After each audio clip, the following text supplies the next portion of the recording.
Hello, folks. Welcome back to another episode of the Redeemed Marriage Podcast. Rusty and Heather Bryant here with you again to talk about your marriage questions. Have we told them, here you come, Cub, here we come, Cub? No. And you're looking at me like we probably shouldn't. So when we went to Montana several weeks ago, our youngest, they tell you to say, hey, bear, hey, bear. So the bears will go away. Well, Logan kept saying, here we come, Cub. Here we come, Cub. And it just kind of got to be a family joke. So maybe we should do, here we come, Cub, instead of, hey, bear. I don't say hey, bear. I say hello, folks. Oh, hello. That's why I was like, what are you talking about? That's right. But Nate says both. Nate Bargassi, that's where hello folks comes from. And he says, hello folks and hey bear. Okay. That's how he starts all of their all their podcasts. Yeah. So we should just say, here we come, Cub. No, let's don't. All righty. Anywho, here we are, back answering some questions. Yes. All right. So we are in kind of the home stretch, maybe, of the Summer Shorts series where we're answering your questions. We don't want you to stop asking questions. If you've got a question, it's not too late to be entered into the drawing. So sometime in the next couple of weeks, we're going to be announcing how we're going to be doing that drawing, because hopefully we're going to get the chance to involve everyone. Mm-hmm. So everybody gets to be a part of watching us draw. So we're still figuring out the details of that and how it's going to work. But we want you to definitely want you to stay tuned so we can do that. But send in your question if you have a question. Last thing real quick, because some of you do listen to us every week, and so you're winding up the summer. Heather goes back to work. Tomorrow. If you're listening to this on Monday. Teachers are reporting tomorrow here in Mississippi. But we also want you to know, August, we will be starting back our marriage coaching. Mm-hmm. And we've actually gone through and done all the way through November. We have our calendar that is available. So August through November. So if you're interested in marriage coaching, it's one of our favorite things that we do. Mm-hmm. And we love getting to know couples from all over the world and getting a chance to journey with them through marriage. And so we would love, if you've ever considered that or wanted to be a part of marriage coaching, we don't farm that out to other people. We do that ourselves. Mm-hmm. People ask that sometimes. Mm-hmm. It is us, and we'll spend time with you. It ends up being 5 sessions because the first session is just a no obligation. We get a chance to chat, and then we do 4 sessions after that, and it's incredible. So if that's something that you're interested in, please reach out to us. Lots of different ways to do that, but you can also get all of the marriage coaching information straight from our website, theredeemedmarriage.com. All right, that was it. The only commercial service announcement. You read the questions for us today. So today we're doing something a little bit different. We had 2 questions that were submitted that were similar yet opposite. Mm-hmm. And I was like, we can crush both of these at one time.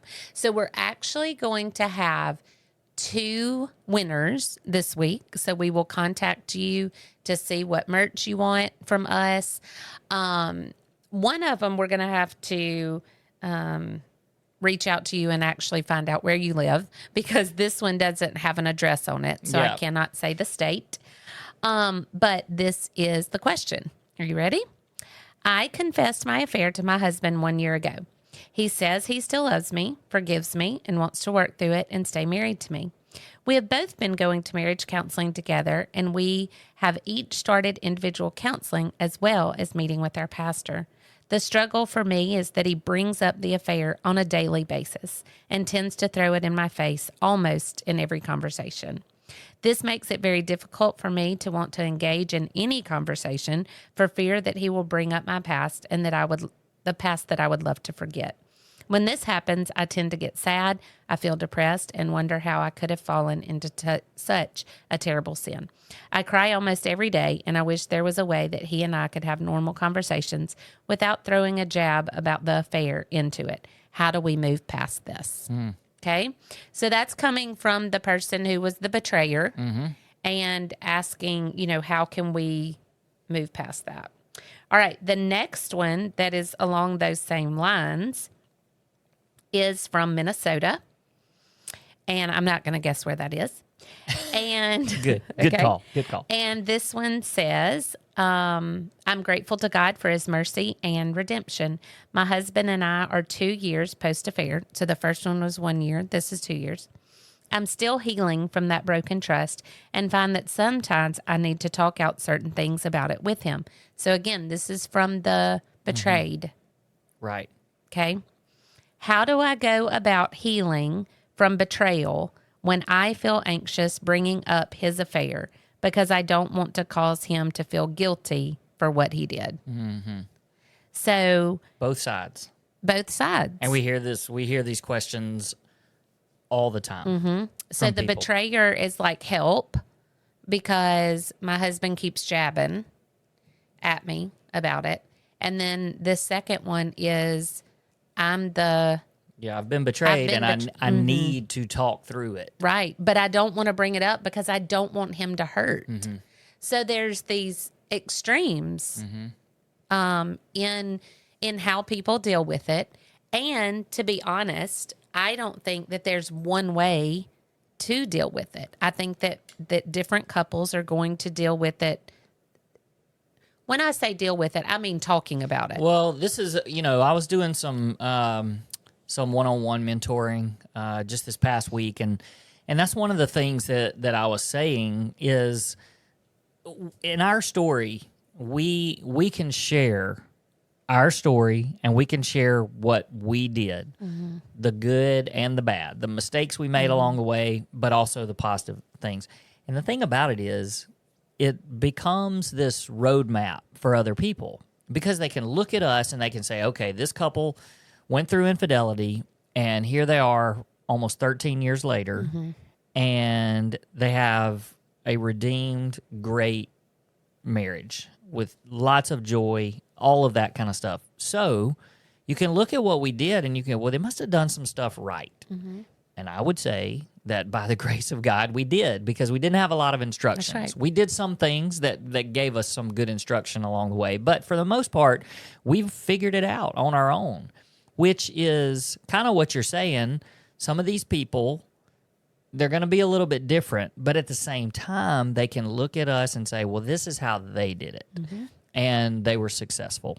Yep. So everything that we're going to say, I wanted to just kind of preface it by that, because I want people to know, you're right, there's not this exact formula that says, hey, if you do this, everything is going to be great.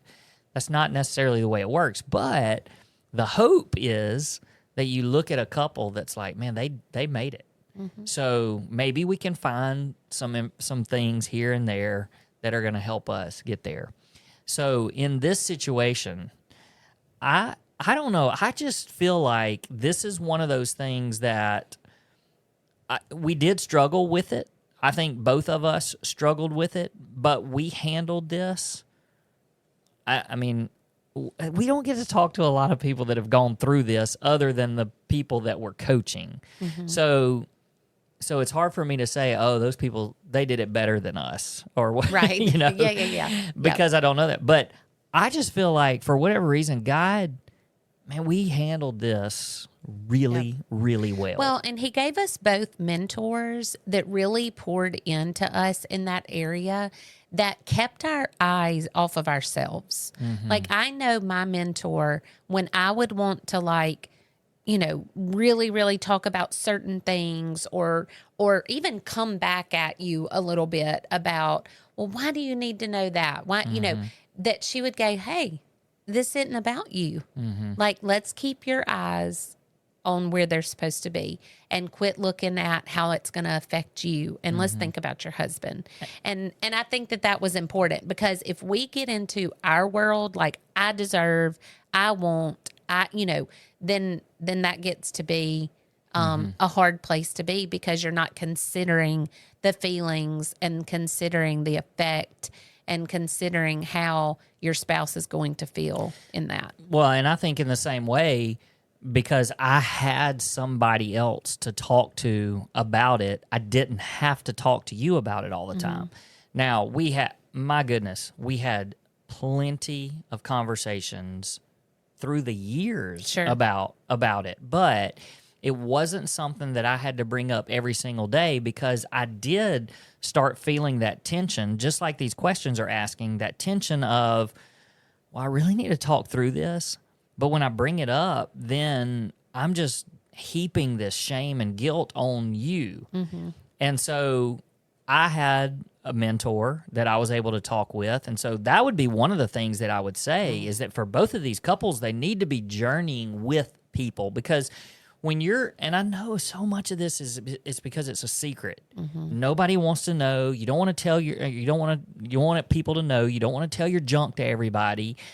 But we're not meant to journey through this alone. Just like one of our brilliant children said the other day on our podcast, but it's about community. And so whether that's us being a resource for you, or someone in your church, somebody that you trust, another couple that can journey with you, there needs to be something, because I think that a lot of times you can eliminate having to talk about it all the time with your spouse that may hurt one way or the other. And, it gives you an opportunity to bounce some things off, because I know for me, it was, hey, do you really want to know that? And also one of the things that we learned so much from your mentor is play things out in your mind, and you say, then what? Then what? Then what? And so, like, if you get the answer to that, then what? Then what? Like, what are you going to do with it? Yeah, and what do you really want to know? What do you want to hear? What is the goal for bringing it up in that situation? Is it going to help? Is it going to hurt? Yes. And so to be able to walk through that and say, okay, well, if I do take this jab, and even if it's not a jab, if it's just I genuinely want to talk to you about this, then it's kind of like, but then what? And I had this conversation with somebody this week, because which this is great, because he is able to come to me and talk through some of this stuff, which then he doesn't heap the guilt and shame on his wife. And so we're able to talk through some of this stuff. And I told him that even to this day, I have to go through that. Then what? And I talked to him about, I'm not going to go into a lot of details here, but I strongly dislike the beach. And I didn't like it beforehand, but some of the parts of our story made me dislike it even more. And you had the opportunity to go to the beach this past week with a couple of friends, which was incredible for you, and I'm really glad. But at the same time, there were times while you were there that I would just get this hurt. And so I had to go, she hasn't said anything to me about that. And so maybe I should remind her that it's hurtful. The beach is a really painful place for me. But then I would go, but then what?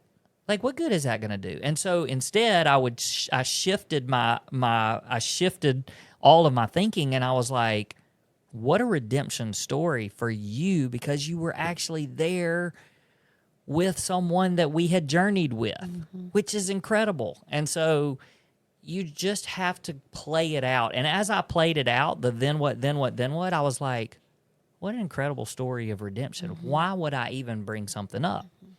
And for me to even have the thoughts of, I can't believe she's not saying anything. Yeah. Like, that's eyes on me, Yeah. It's just. And I think that's good. I also hear people thinking, yeah, but y'all this is 13 years. For sure. And so we've come a long way in how we process things. And although we didn't do a terrible job at the beginning, it was a lot more often and more frequent that we Yes. talked about it because it was fresh and new. And so I look at these couples that are asking, and there's one that's 1 year out and one that's 2 years out. And I think there's still conversation Sure. that is going to circle around these two topics. And, you know, I was thinking when our boys were on here, I was like, I wonder if we didn't do this. Like if we didn't, I mean, we talk about our story all the time because we do this, we do coaching, we do one-on-one mentoring. So our story gets told a lot, and we revisit it often and often and often and often. But I wonder if we didn't do this, how much how much we would talk about our Right. story still. Right. And we have no way of knowing that because that's not our reality. But I do think that for these two couples that have 1 year and 2 year out, I think that there's just more conversation that needs to take place. And I know that from those early years, and I wanted to touch on that real quick, the early years, we had some guidelines and some rules that our mentors told us that we very, very much abided by with everything. Now, did we screw up? Sure. But we tried to maintain these things.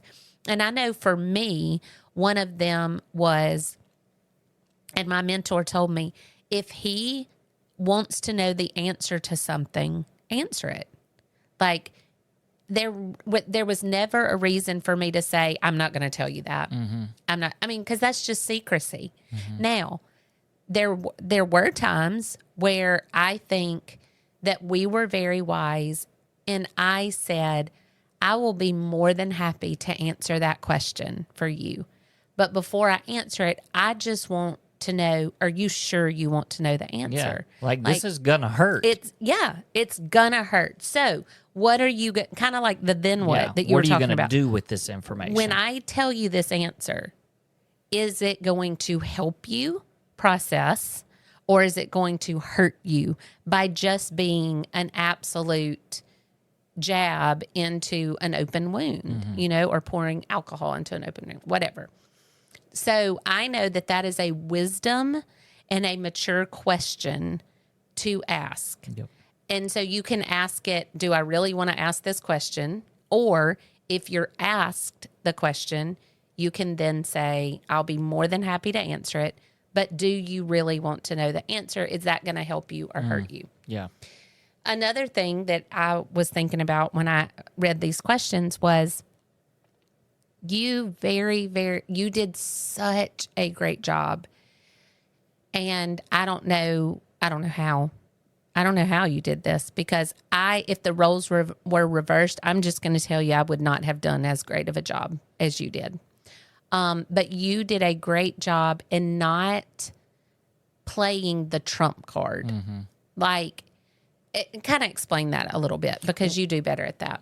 Well, I never held it over your head, Yeah. or it was never one of those things where I felt like, well, I can do whatever I want because, I mean, you know, I hold the trump card, you know, I hold the ace of spades, you know, now. And anytime I want to win an argument, you know, if we're Well, you arguing did about this. something, I can say, and you have a right to be mad at me because why? Right. And do you remember what you did? You know, like I had to be so really careful about not doing that.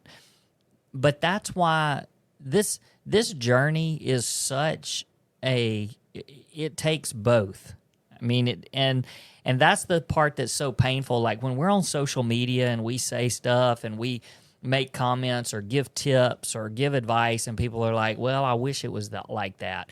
And I agree, because for us, it was, we were both doing everything. We made mistakes, but we were doing everything that each one of us individually had to do.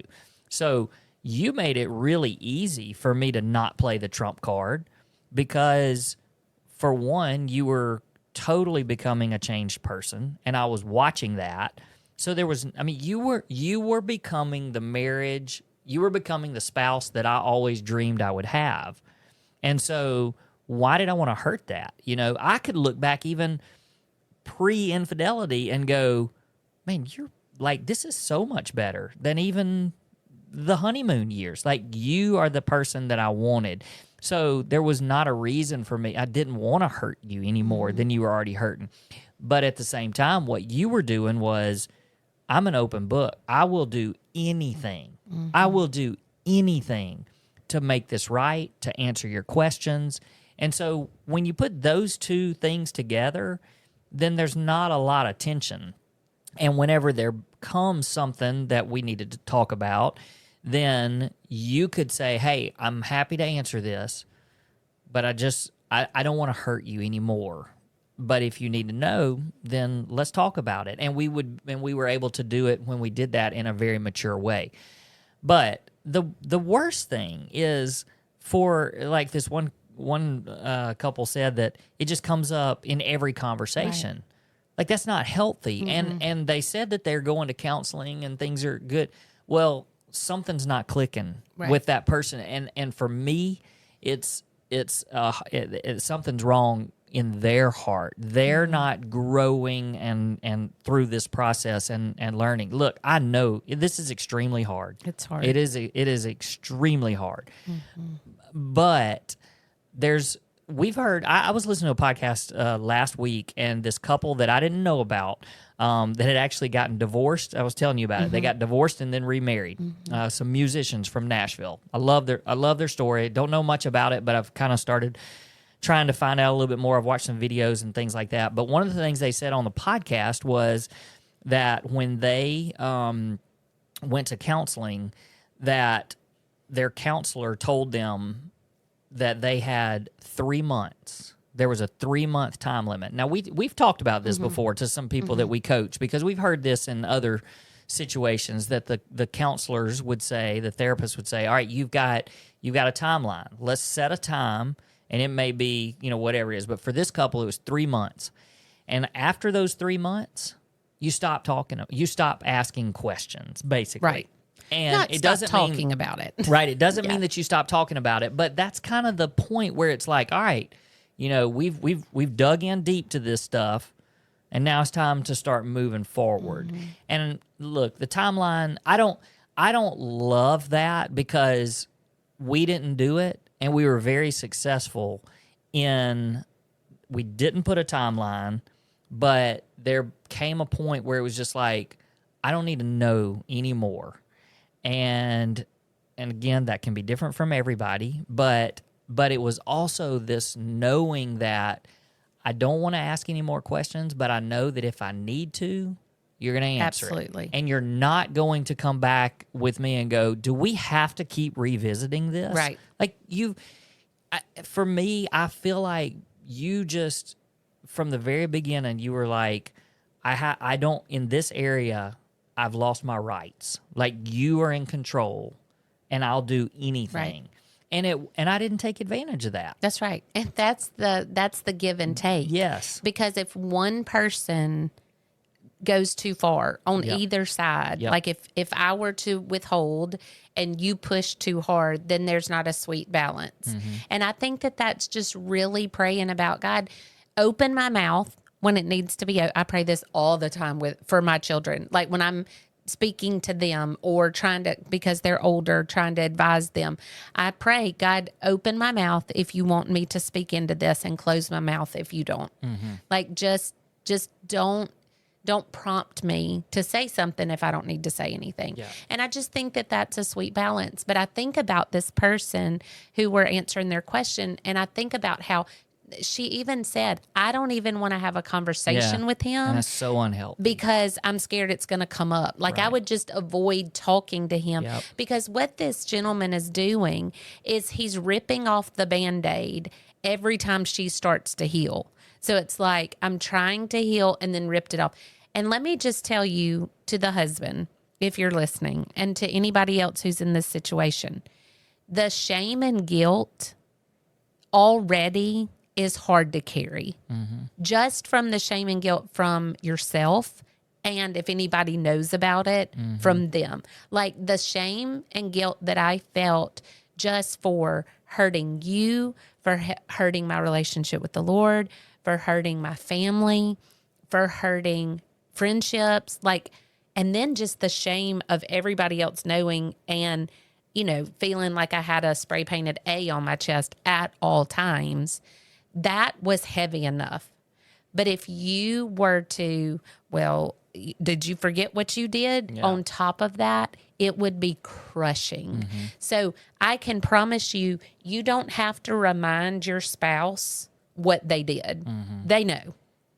And so just the constant talking about it is not healthy. So I'd love to just for us to give like some really practical advice to some of these couples that are walking through this, and just say, hey, here's some suggestions. Here's some things that you can do. One of the things is, so one of these couples that has said they keep bringing it up and keep wanting to talk about it all the time. Part of that is, and we talked about this the other day, part of that is because for the person that's been wounded and betrayed, it's the deepest wound that we could ever have, is that our spouse betrayed us in this way. And so the affirmation that we need to have, to know that you feel sorrow for what you did, not for yourself, which we know that's part of it, but we need to know that you deeply care about our feelings, because when we think back during that time period, my thoughts go to, well, when you were in the middle of this, you cared nothing about me. You cared nothing about my feelings. You didn't care about the consequences. You didn't care if it hurt me. And so you didn't care about my feelings at all. Well, when I come to you and I'm craving for you to say, I'm so sorry that I hurt you, that's because that's the only thing that can even start to put some sort of an ointment of some sort onto that wound, is for you to then say, I care about your feelings now, and I know how bad that it still hurts, even 13 years later. Yeah. So I say all that because the person that doesn't want to have to keep talking about it all the time, so the one that has done the betraying, one of the things that you can help in that way is for you to not bring it up all the time, but just to acknowledge the feelings of your spouse, and just to say, I am sorry, for no reason at all. I know that I hurt you. Yes, because if that happens, I truly believe that the betrayed spouse won't really have the need to keep talking about it all the time, because part of it is, I'm bringing it up because you won't ever bring it up. But you're not going to bring it up because you're hurting yourself. You hurt yourself, and you're like, maybe he's not thinking about it right now, so why would I bring it up? Right. But I can tell you, even if I'm not thinking about it, and Heather comes up to me and says, I mean, I know you still live with pain every day because of what I did, and I am so sorry for that. There's not going to be a time where I go, I haven't even thought about that in 3 weeks, and Thanks look for what bringing you that did. up. No, not a chance. So that would be one big thing that I would say is to, if you're the one that did the betraying, be very sensitive and be able to go to your spouse and say, I'm really sorry. I think that will stop some of the daily conversations. Right. And just to bring to a close, the other message that we got, and you deserve to be able to ask questions. You cannot just avoid. If you avoid it, you're not getting to the root of the problem. And so I appreciate the fact that you don't want to hurt your spouse by bringing it up, but also you have a right to ask questions if you need to know the answer. I think that was the one that was 1 year. And so it's okay to say, hey, I just have some questions that are really bothering me. I don't feel like I can get past this until some of these questions are answered. And is there a time that we can just sit down and talk? And it's not, let me talk about it for the next 5 months. It's, can we just find a time where I can tell you some of my hurts, and I'm not trying to hurt you. I'm not trying to bring it up all the time. I just need some questions answered, and that's okay. And on both of these situations, so much of it is the approach, because even the way that you're talking about this couple that you're talking about, that's exactly it, is that you go and you say, look, I'm not trying to heap more pain on you, but I have some wounds that are not healing. And I think that you can help me heal those wounds if we can talk about this. And, again, maybe it is with another couple present or some coaching or something like that just gives you an outlet to be able to share some things. Because so many of these people, they're not talking to anybody. No. It's just bottled up. That's right. And then, of course, for this other couple in the same way, there's a way that you can say, hey, look, I am like what you did. I'm more than happy to talk, answer questions, that kind of thing. But it's very painful, even for me. And so, I just don't, if we don't talk about it every day, it would be great. So there's just this balance. There's this sensitivity. There's this respect for each other's pain. That's right. And I understand that pain, me recognizing your pain took time. Because all I wanted to do was say, was your fault. Nor did you care about my pain at the beginning. That's right. I wanted you to hurt. That's right. Because I was hurting. Where's that bus? Yeah. And that, I can feel this guy, I can even just feel him saying, are you kidding? Yeah. Why am I worried about her pain? Right. Like, do you know what she did to me? But it takes maturity. It and does. it takes putting someone above yourself. And there will come a time where you love your spouse so much, everything that they're becoming and have become, that you won't let anybody, you will not want or let anyone hurt them because of what they did, which is so crazy, because just like what you just joked about, I wanted you to get hit by a bus. But now I will fight anyone that I have to fight if they're putting you down for what you did. Right. And that is just God's miraculous work. Absolutely. In each It's a one miracle. it is a miracle. All right. We are, man, I knew when you said we were going to answer this question, I was like, we could talk about this one forever, because so many people struggle with this. Yep. And I feel it. I mean, every single couple we work with, I think, deals with it in some way. Absolutely. And so to these two couples, you're not the only ones. Yes. And do not feel alone. That's right. And thank you for asking. But again, we're happy to dive into it more and personally. We would love to do that with you. And so again, marriage coaching is a great thing. We love it. We enjoy it, and would love to have some new couples coming up this fall. So thanks for your questions. Keep asking, and we'll see you next time on the Marriage Podcast. Peace.